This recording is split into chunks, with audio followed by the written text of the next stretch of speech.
This is Matt for Into Boxing. I'm delighted to be joined by Cruiserweight Jordan Thompson. Jordan, incredible night of boxing last night. Before we get a reaction to the main event, which was ridiculous, talk to me about your performance. You went in there, completely took apart your opponent. Talk to me about your performance. Listen, man, we got the win, we got the job done. Can only deal with what's put in front of me.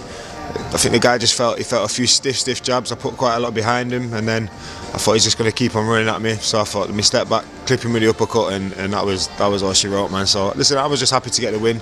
Ideally, I'd have wanted a few more rounds just to answer some questions to myself more than anything. But listen, always happy to get the win. Winning's everything, and a win is what we got, especially back in my hometown. Yeah, that's what I was going to come on to. What was it like fighting on a huge bill in front of your, hometown fans? I know there are a few of you Zelfa as well. It must be some buzz going to like what used to be MEN Arena to perform. No, this is the thing, man. Always amazing to fight in Manchester. Got a lot of time for Manchester. Love Manchester. Miss it, but it was special to be out there. Special to be out there with the fans and to go and put on a show. But I'd have liked for them to get a bit more of a show. But listen, as we were going to talk about later, there was a great main event that I'm sure they all enjoyed. So I think it was a good night all in all.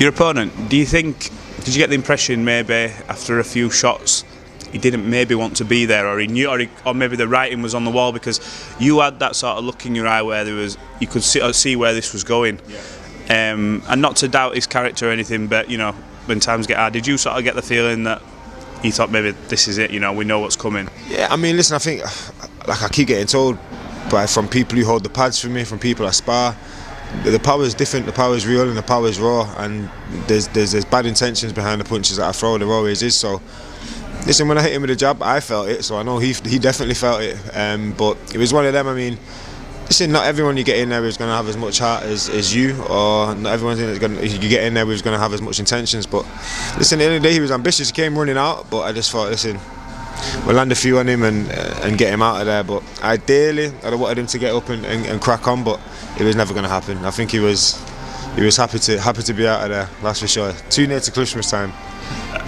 Absolutely. Talk to me about artistic violence. This is your thing.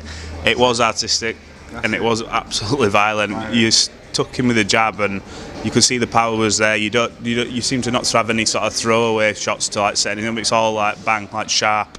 Where did artistic violence come from? Is that just something you've been thinking about, or something that someone said to you? You know what? It just came to me. I thought, I want something. Like I want something. Yeah, it's different. Like I want something different as well, and I want to be known for something. And artistic violence, that's probably what describes me the best. Like it's the best of both. Like I can go in there and I can box, and I can go in there and I can be violent and. Yeah. So listen, it's about a balance, though, isn't it? It's about a balance. So artistic violence. I don't want it to be interpreted in a bad light either. But like, listen, you got to be artistic with it. Like this is a sport at the end of the day, and it's an art. And at the end of the day, it's a fight as well. So you have to be violent in there, but you got to be artistic with it. And it's nice to look pretty sometimes. So I think it goes well. People have taken to it anyway. Yeah, when I heard it first time, I was like, you know what, it's different. I hadn't heard that before. You get obviously the usual nicknames you hear, and a lot of it's repeated. No, I've never heard that, and it is a good balance, a good medium. What's next for you then? Do you want to sort of be getting stepped up in levels now, or do you feel like you want a few more? What do you want for 2022? Without a doubt, man. I need to step it up. See, the problem you got with me, which I keep getting told, is because I'm such a powerful puncher.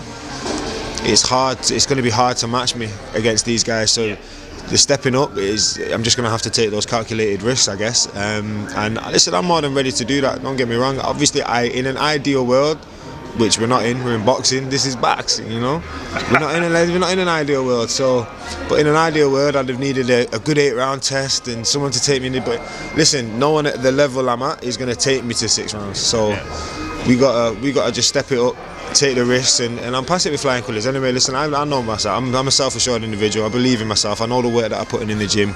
So when we do step it up, we'll get the time right. But I've got an amazing team. Like I said, I've got the best management, best promotional team. I can't complain. I'm in a blessed position, and we're going to have some fun next year, though, that's for sure. The titles are on the horizon, though. Yeah, it should be a good 2022 for you. You've had some terrific sparring, I assume, in camp. You've been in camp with the likes of David Nika. He was very impressive on the night as well. Obviously Joseph Parker, Andy Lee in the gym, Tyson Fury, Tommy Fury. I mean, when you look at them names, you can't really go wrong in terms of a setup. And if you've been given the opportunity to work in that gym, that must be huge for you who's trying to be the bill, so you can see the different ends of the scale of where someone like Tyson is in the game. Obviously David's starting out as well, so you've got sort of a mixture of levels in there. Literally, no, listen, it's an amazing setup to be in, and amazing people to be around. Like I said, when I go around someone like Tyson, Joe, you just turn into a sponge, and I'm just learning on the job. And like I said, I'm still a raw novice. Even the fact, listen, I've had 12 fights, none of them have lasted that long. I've had a couple 4-rounders, and that's about it. But apart from that, there's been a lot of first round stoppages, not a lot of rounds in the ring, but sparring and gym time, I've had some top quality training. So listen, next year is going to be exciting. Hopefully I'll get to show a little bit more of what I've got. But listen, we're in a blessed position. 2 fights in quick succession at the end of the year. We can't complain. Absolutely not. Right, talk to me about this brutal main event.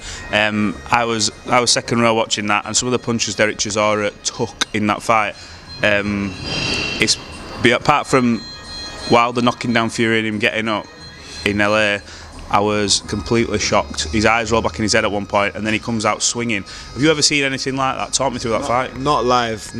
I've never been as engaged into a fight live ringside before. Definitely not. I think the only one on TV that even was a bit similar was Chisora and Dillian Whyte. Yeah. And even that one, like, no one was badly hurt and came back like they did. Like, I think Joe caught him with the uppercut the first time.